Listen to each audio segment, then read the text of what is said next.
My name is Sophia Hayes. I'm 37 years old now, but to understand who I am today, you have to go back to the beginning, back to the cold marble halls of the Hayes estate, where appearances mattered more than people, and where a child like me was never truly seen.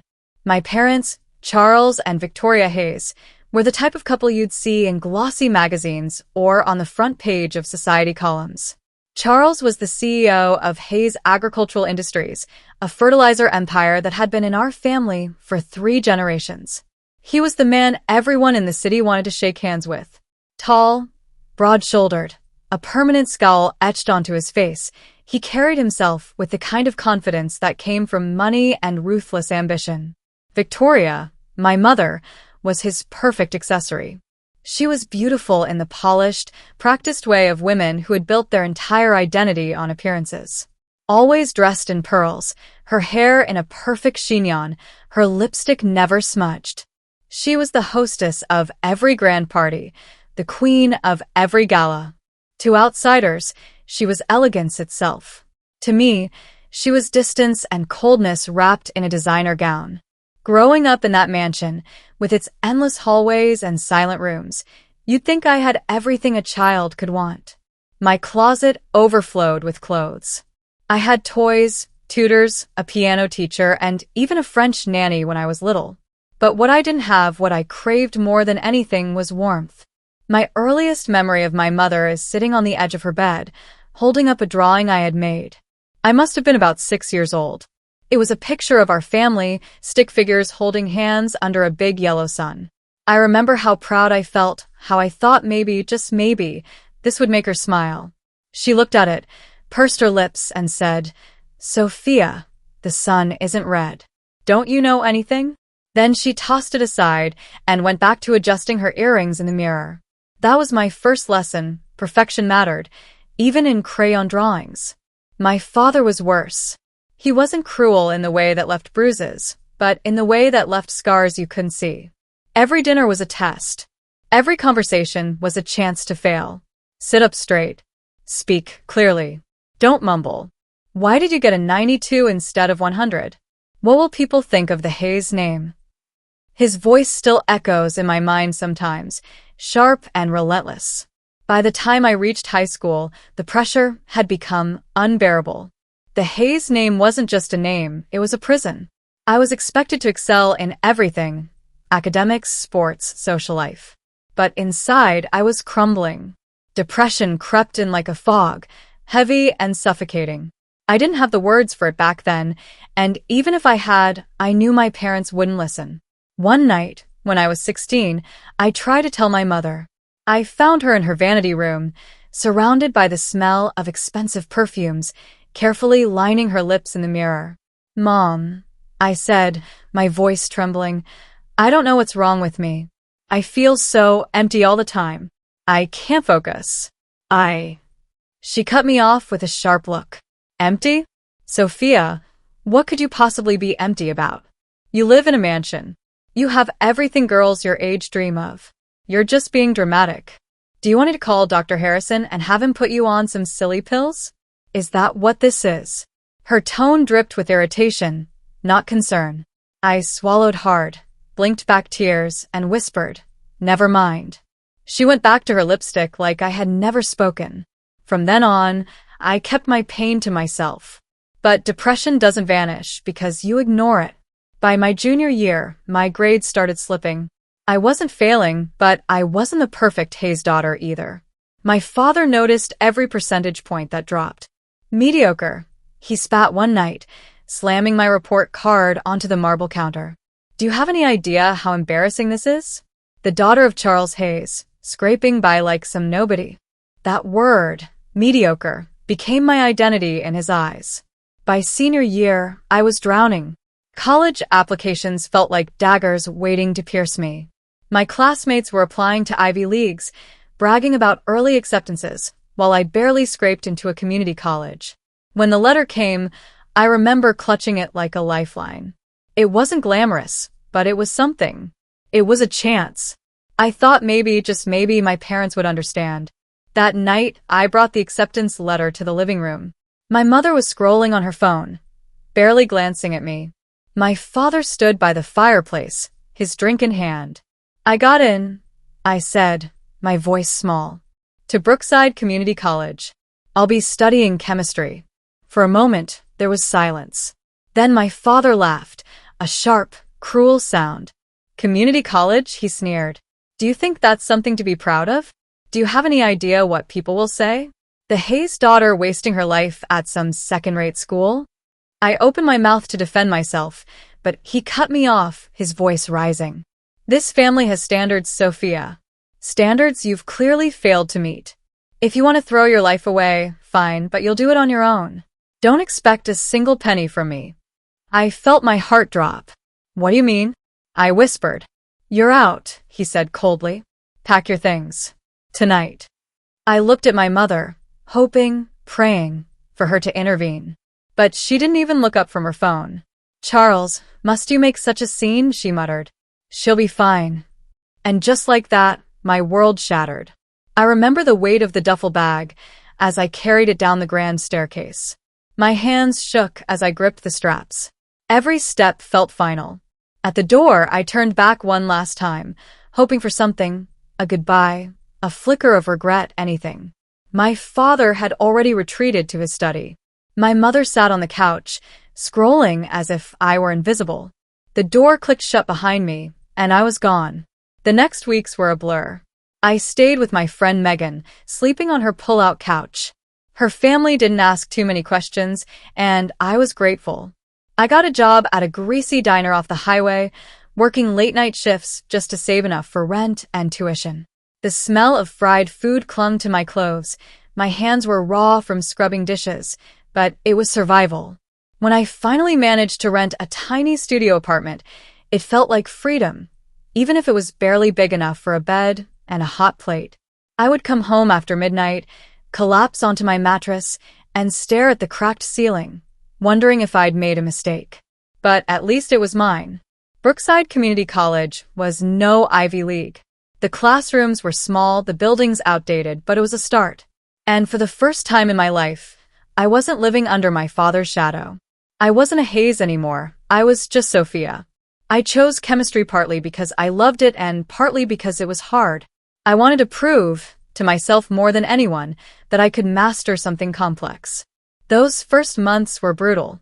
I was behind compared to my classmates. My high school grades had left me unprepared, and exhaustion from work gnawed at me constantly. But I pushed. I still remember my first chemistry exam. I had studied every night, poring over formulas until my vision blurred. When the professor handed back the graded papers, my hands shook as I flipped mine over. 92%. Not perfect. But it was mine. I earned it without my father's money, without my mother's indifference, without the Hayes name. For the first time in years, I felt something unfamiliar, pride. That moment was small, almost insignificant to anyone else. But to me, it was the first crack of light breaking through years of darkness. It was proof that I wasn't the failure they said I was. It was the beginning of becoming someone new. The days at Brookside blurred into weeks, then months. Every morning, I dragged myself out of bed at 6, throw on my cheapest pair of jeans, and head to the bus stop with my textbooks stuffed into a second-hand backpack. I never had enough sleep. Between late shifts at the diner and early classes, my body lived in a constant fog of fatigue. But somewhere deep inside, a stubborn fire had lit itself the night my father threw me out. I refused to let his words, mediocre, disappointment, failure, be the last truth spoken over me. Some days, I almost gave in.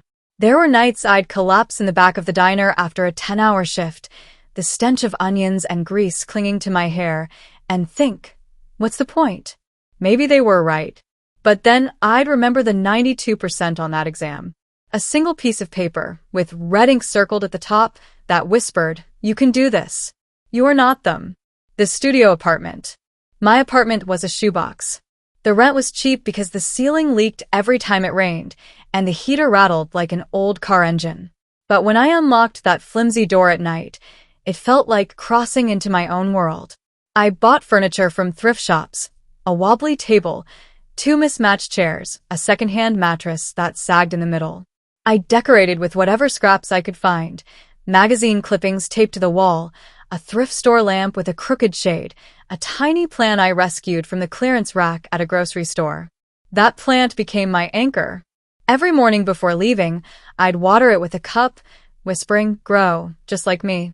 Silly, maybe, but watching its green leaves unfurl gave me hope. The diner. The diner was its own world. Sticky floors, fluorescent lights, the hum of an old jukebox that never quite worked. My uniform was a faded blue apron, always smelling of fryer oil. The regulars became characters in my story. Earl, the trucker who ordered black coffee and pancakes at 2 a.m. every Tuesday. Mrs. Kowalski, the elderly widow who tipped me with quarters wrapped in tissue paper. Jake, the short-order cook with a temper, who slammed spatulas and cursed under his breath when the grill got backed up. They didn't know it, but they saved me. Their small kindnesses, a smile, a joke, a keep the change, kept me from sinking into despair. One night, during a particularly slow shift, Mrs. Kowalski leaned across the counter and patted my hand. "You're too young to be working yourself ragged, sweetheart. You've got a smart look in your eyes. You're going to go far." I almost cried right there, because in that moment, I realized strangers saw more in me than my own parents ever had. College life. At Brookside, I wasn't the polished, perfect daughter of a wealthy family. Nobody knew who I was. Nobody cared about the Hayes name. For the first time, I could breathe. But freedom came with its own struggles. My classmates were younger, carefree kids who still had parents paying their tuition. They'd talk about spring break trips and new cars, while I counted coins to afford instant noodles. Still, I threw myself into my studies. Chemistry fascinated me, the way chaotic elements could bond and form something entirely new.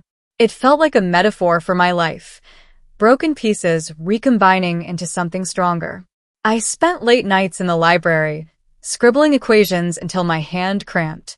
I made flashcards, filled notebooks, lived on caffeine. Slowly, I began to rise.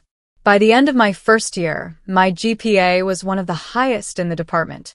One professor, Dr. Reynolds, noticed. He was a thin, balding man with glasses that always slid down his nose. After class one day, he pulled me aside. "Sophia, have you considered transferring to a 4-year university?" I laughed bitterly. "With what money?" He looked at me over his glasses. "There are scholarships, grants, programs for students like you, students with drive." The idea planted itself in my mind like a seed. Me? At a university? It felt impossible, but so had surviving the last year. The phone call. Around this time, I made the mistake of calling home. It had been almost a year since my parents kicked me out. I don't know what I expected. That time had softened them? That they'd regret their decision? The phone rang 4 times before my mother answered. "Hello." "It's me," I said softly. A pause. Then, in that clipped, chilly tone I knew too well, "Sophia, what do you want?" I wanted to let you know I'm okay. I'm in college. I got a scholarship." There was silence. Then, "That's fine. But, Sophia, you must understand, your father and I made our decision for a reason. We couldn't have you dragging the family name down." Her words cut sharper than a knife. I wasn't dragging anything down. I was drowning. She sighed, impatient. "You've always been so dramatic. Anyway, I'm late for an appointment. Goodbye." The line went dead. I sat there, phone pressed to my ear, tears spilling down my face. For the first time, I let myself say it out loud. They don't love me. Not really. Small victories. By my second year at Brookside, things began to shift.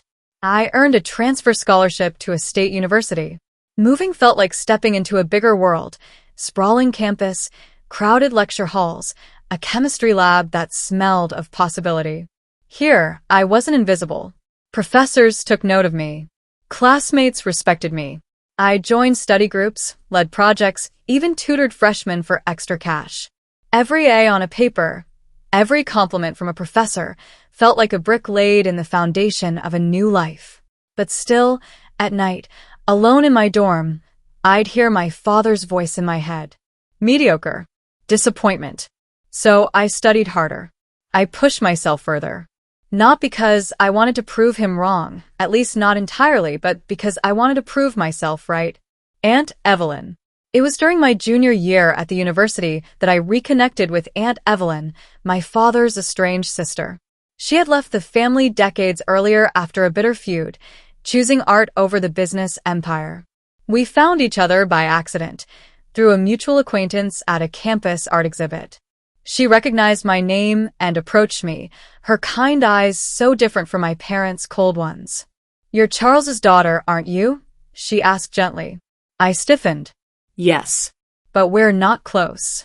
She studied me for a moment, then said, "Neither am I. But blood doesn't vanish, Sophia. And you look like you could use someone in your corner." For the first time in years, I felt a relative look at me with something other than judgment. Evelyn invited me to her small house filled with paintings and books. She listened to my story without interrupting, without blaming. "You've built yourself from ashes," she said softly. "That takes strength most people will never know." Her words stayed with me, fueling me on the hardest days. Graduation. By the time graduation rolled around, I had not only survived, I had thrived. Honors cords draped over my shoulders as I walked across the stage to accept my degree.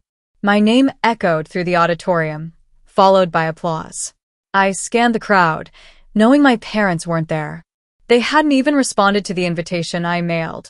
But Aunt Evelyn was in the front row, clapping with tears in her eyes. When I stepped off the stage, she hugged me tight. "Your life is yours now," she whispered. "Not theirs." A new dream.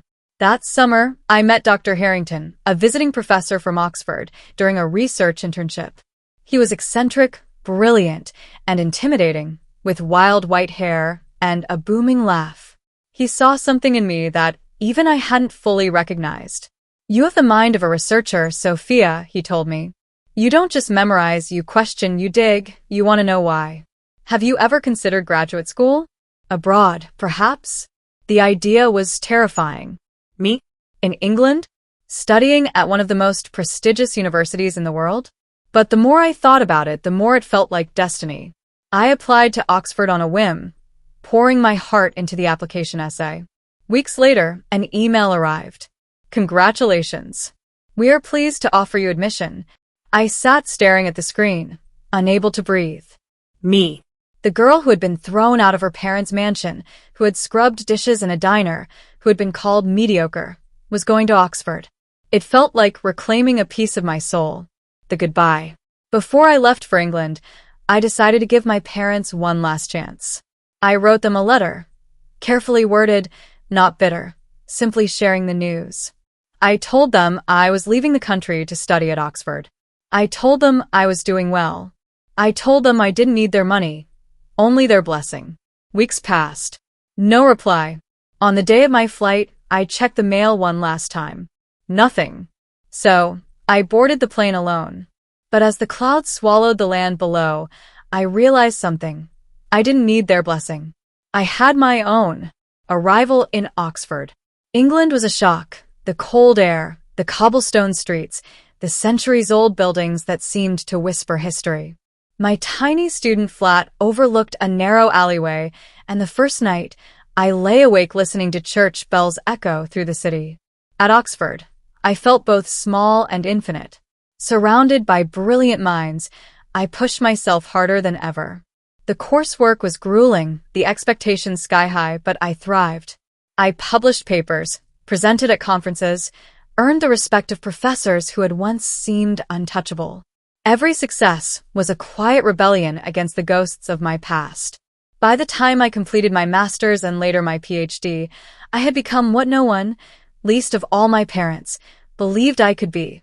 A scholar, a leader, a woman forged in fire who had risen from ashes. And yet, despite all my accomplishments, the wound remained. The little girl who once held up a crayon drawing still lived inside me, still aching for her parents' approval. But that ache was about to meet its reckoning.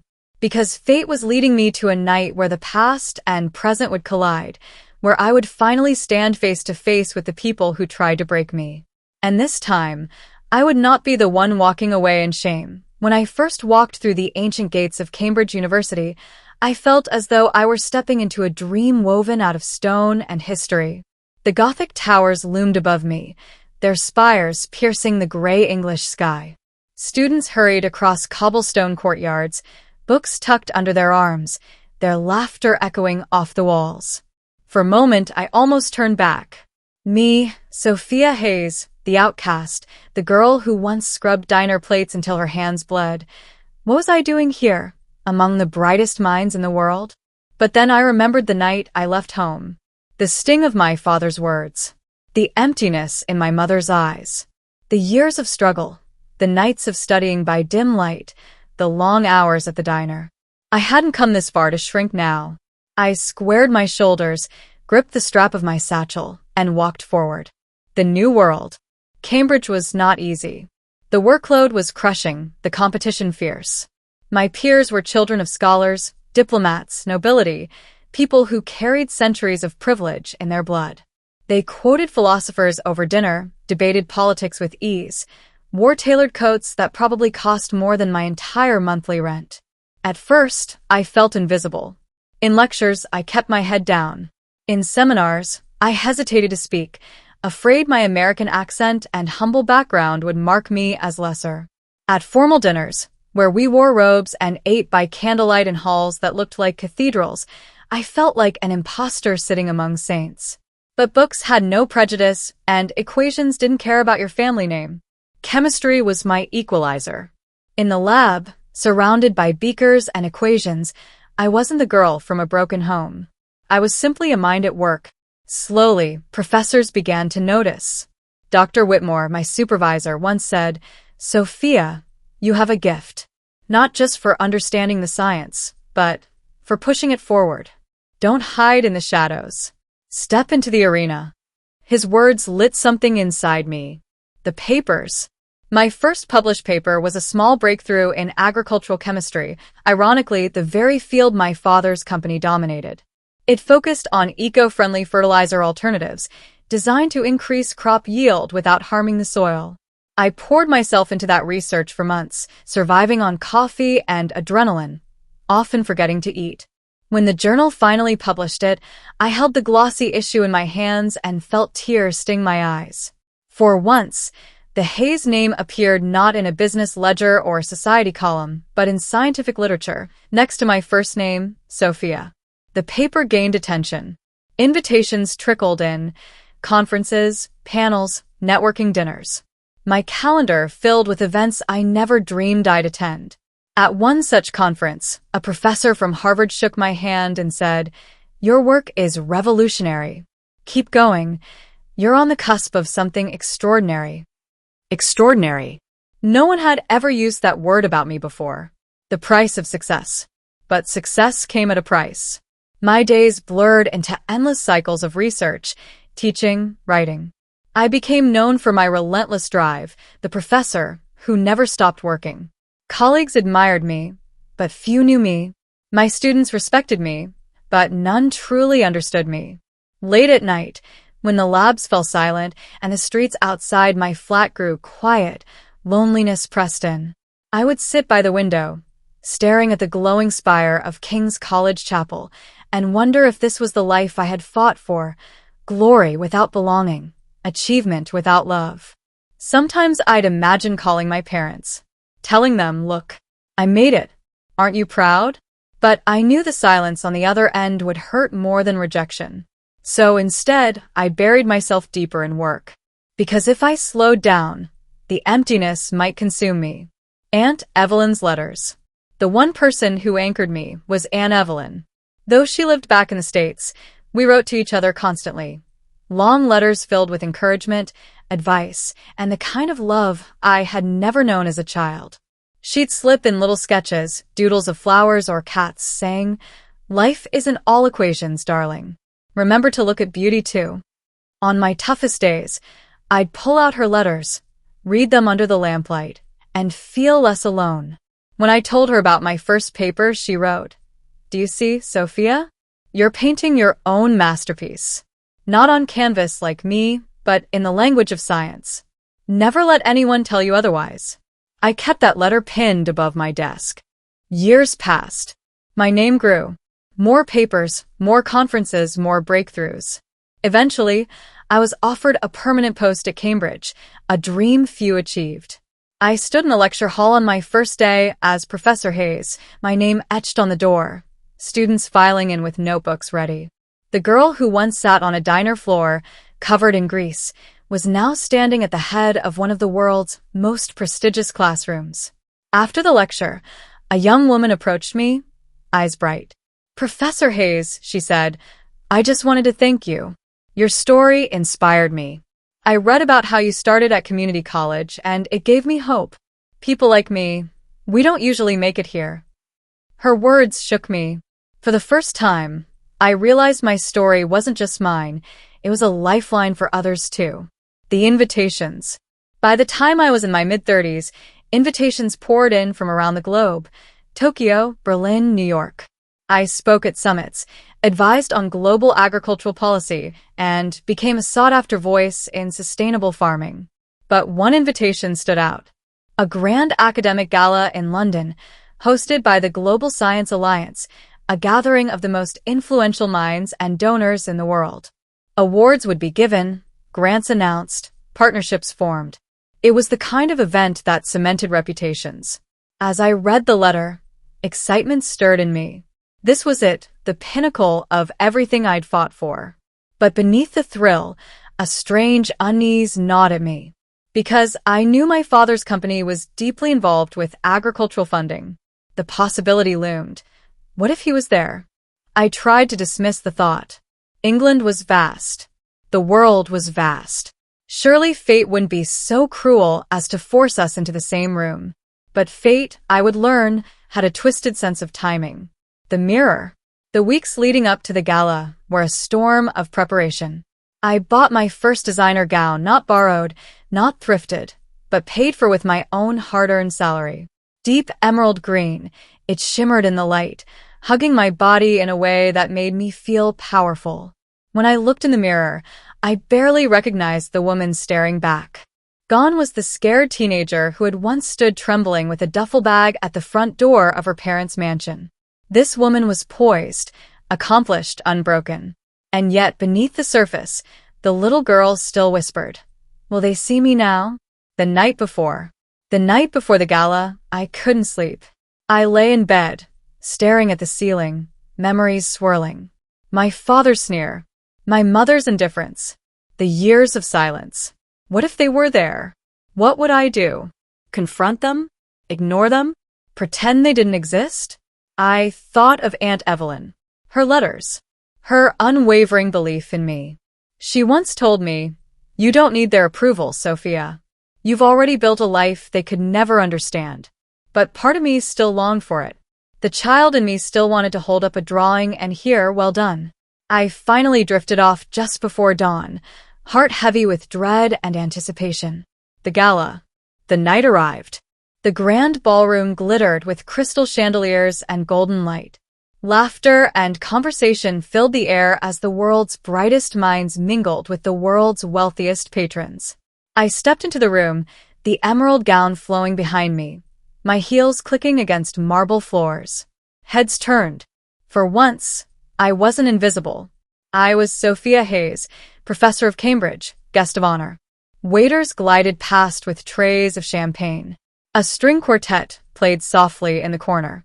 Everywhere I looked, faces I had once only seen in journals and newspapers surrounded me. And then, across the room, I saw them. My heart stopped. Charles and Victoria Hayes. My parents. Older now, but unmistakable. My father's shoulders still broad, his presence commanding. My mother still immaculate, pearls at her throat, her smile cold and practiced. For a moment, the room spun. I gripped my glass, so tightly I thought it might shatter. They hadn't seen me yet, but soon they would. And in that moment, I realized this night was no longer just about recognition. It was about reckoning. The air inside the ballroom shimmered with perfume, champagne bubbles, and ambition. As I stood at the edge of the glittering crowd, my emerald gown glowing under the chandelier light, My eyes locked on the two figures I had spent half my life running from. Charles and Victoria Hayes. My parents. It had been nearly 2 decades since the night they turned me out of their mansion. And yet, seeing them again was like being pierced by a shard of my own past. My father's face was sharper now, his hair streaked with gray, but his posture radiated the same iron authority. My mother looked ageless, her skin taut, her pearls gleaming, her lips curved in that polished smile that never reached her eyes. For a heartbeat, I couldn't breathe. I was 20 again, clutching a duffel bag, begging for love that never came. But then I remembered who I was now. Not the broken girl, but Professor Sophia Hayes. The woman who had carved her name into the halls of Cambridge. The woman who had risen without them. I lifted my chin. The encounter. I tried to avoid them at first, weaving through clusters of scholars and donors, engaging in polite conversation. I laughed at a joke, nodded at compliments, all while my heart thudded in my chest like a war drum. But fate has a cruel sense of humor. In the restroom, under the glow of gilded mirrors, I found myself face to face with my mother. She was reapplying her lipstick, as immaculate as ever. When our eyes met in the mirror, her hand froze. For a moment, neither of us spoke. Then she turned, her expression unreadable. "Sophia," she said softly, as if tasting the name. "Mother," I replied, my voice steady though my insides trembled. Her eyes flicked over me. My gown, my jewelry, the confident way I held myself. "You look well." "Well." I let out a short laugh. "That's all you have to say? After everything?" She pressed her lips together. "You must understand your father and I did what we thought was best. You were floundering. We couldn't let you tarnish the family's reputation." "Tarnish." My voice sharpened. "You threw me out when I needed you most. You chose reputation over your own daughter."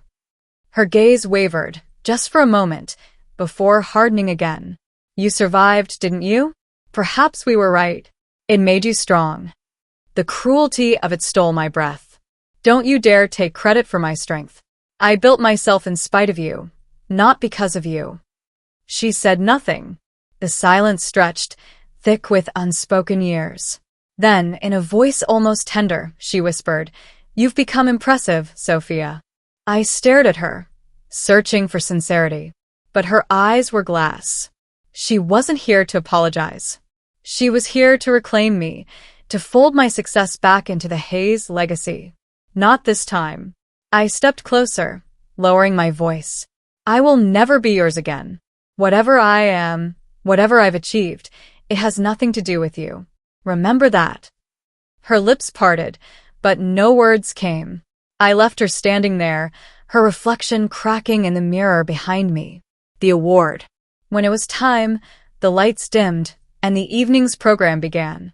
The host, a distinguished gentleman with a velvet voice, stepped onto the stage.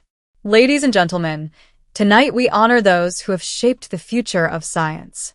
And this year, one name stands above the rest, Professor Sophia Hayes." Applause erupted, echoing off the gilded walls. I rose, my gown sweeping behind me, and climbed the steps to the stage. The spotlight bathed me in warmth. As I stood at the podium, looking out over the glittering sea of faces, I spotted them, my parents. My father's jaw was tight, his eyes narrowed. My mother's smile was fixed, brittle. I took a breath. "This honor," I began, my voice clear, "is not just mine. It belongs to every student who ever felt invisible, to every young woman told she wasn't enough, to every child who carried scars no one could see. We are proof that broken beginnings do not define broken lives." Applause swelled. My chest tightened with emotion. For the first time, I wasn't speaking just for myself. I was speaking for all of us. The grant. The host returned to the stage, beaming. "And now, an extraordinary announcement. A generous donation of $2 million has been pledged to support Professor Hayes' research, ensuring her groundbreaking work continues to change the world." The crowd gasped, then erupted into thunderous applause. My heart pounded. $2 million? I hadn't been told of this.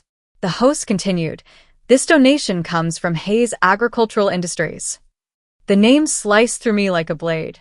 Hayes Agricultural. My father's company. The room spun. Cameras flashed, people cheered, but all I could see was my father's face, smug with silent triumph. He was reclaiming me, not as a daughter, but as an asset. My success, my name, tied back to him. My hands trembled on the podium. For a moment I wanted to run, to let the ground swallow me whole.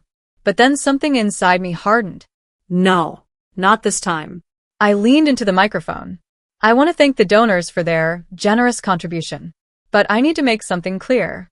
My research has never been about wealth or legacy. It has always been about people, about farmers, about families, about the future of our planet. The room hushed. My father's smile faltered. That is why, I continued, my voice steady, I will be donating every penny of this grant to establish scholarships for underprivileged students. Students who were told they didn't belong. Students like me. Gasps rippled through the audience. My father's face turned red, fury blazing in his eyes. But the applause came anyway, louder, wilder, unstoppable. I had taken his weapon and turned it into my shield. The confrontation.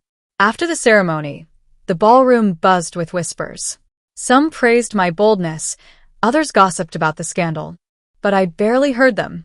My father was striding toward me, fury in every step. "You ungrateful child," he hissed, grabbing my arm. "Do you have any idea what you've done? Do you know how this makes me look?" I met his glare, without flinching. Yes. Expose. His grip tightened. "You think you've won? You're nothing without me. You always will be." I pulled free, my voice rising, sharp enough to cut the air. "You're wrong. I was nothing with you. Without you, I became everything you said I couldn't." People were staring. Murmurs spread. My father's face twisted, but before he could speak, my mother appeared at his side. She touched his arm, her eyes darting around at the onlookers. "Charles, stop. Not here." For once, I saw something flicker in her gaze, fear. Not for me, but for the empire they had built, now cracking under the weight of truth. I turned away. For the first time in my life, I wasn't the one being left behind. I was the one walking away. The morning after.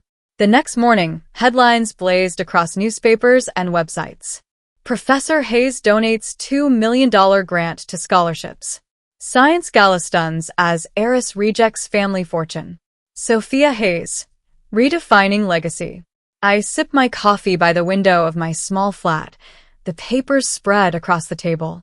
The world was watching, but I felt strangely calm. A message pinged on my phone. It was from Aunt Evelyn. "You did it, Sophia. You chose your legacy. I've never been prouder." Tears blurred my vision. Not of sorrow, but of release. The legacy.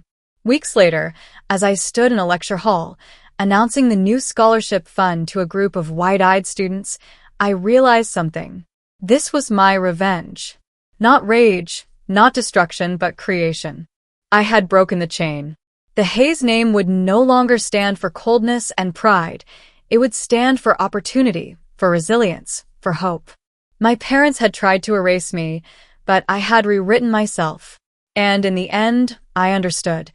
Justice wasn't about punishing them. It was about freeing myself. As I looked out at the students, some of them poor, some of them frightened, some of them carrying the same invisible scars I once carried, I smiled. "Your past does not define you," I told them. "You define you. Remember that." Applause filled the hall. And for the first time, I felt whole. Epilogue. Years later, when people spoke the name Hayes, they no longer thought of Charles or Victoria.